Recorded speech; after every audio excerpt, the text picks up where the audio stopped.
आज तुलसी जी के पूजा हमारे अंगना,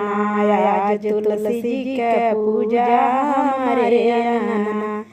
हो हमारे अंगना, हो हमारे अंगना,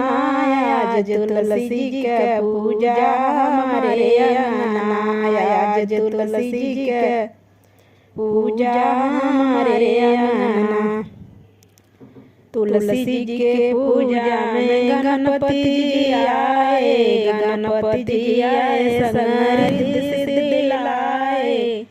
लड्डूअन का भोग हमारे अंगना, आज तुलसी जी के पूजा हमारे अंगना, आज तुलसी जी के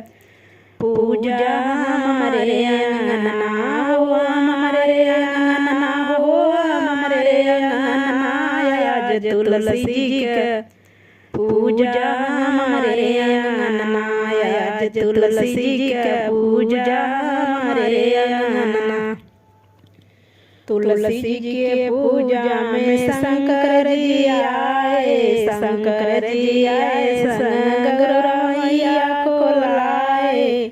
डमरू बजाए हमारे अंगना, आज तुलसी जी के पूजा हमारे अंगना, आज तुलसी जी के पूजा हमारे अंगना, हो हमारे अंगना, हो हमारे अंगना, आज तुलसी जी के पूजा हमारे अंगना, आज तुलसी जी के पूजा हमारे अंगना।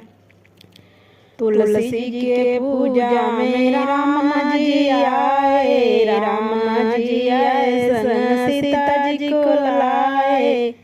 धनुष चलाए हमारे अंगना,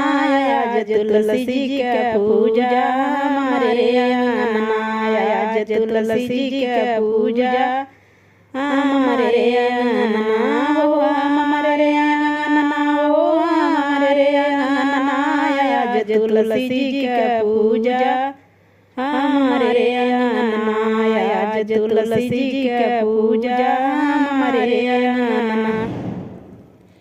तुलसी जी के पूजा में विष्णु जी आए, विष्णु जी आए, लक्ष्मी मैया जी आई, चक्र चलाए हमारे अंगना,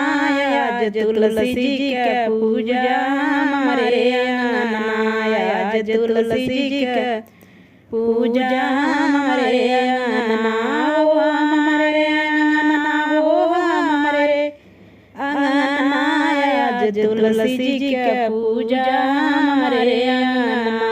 आज तुलसी जी के पूजा हमारे अंगना।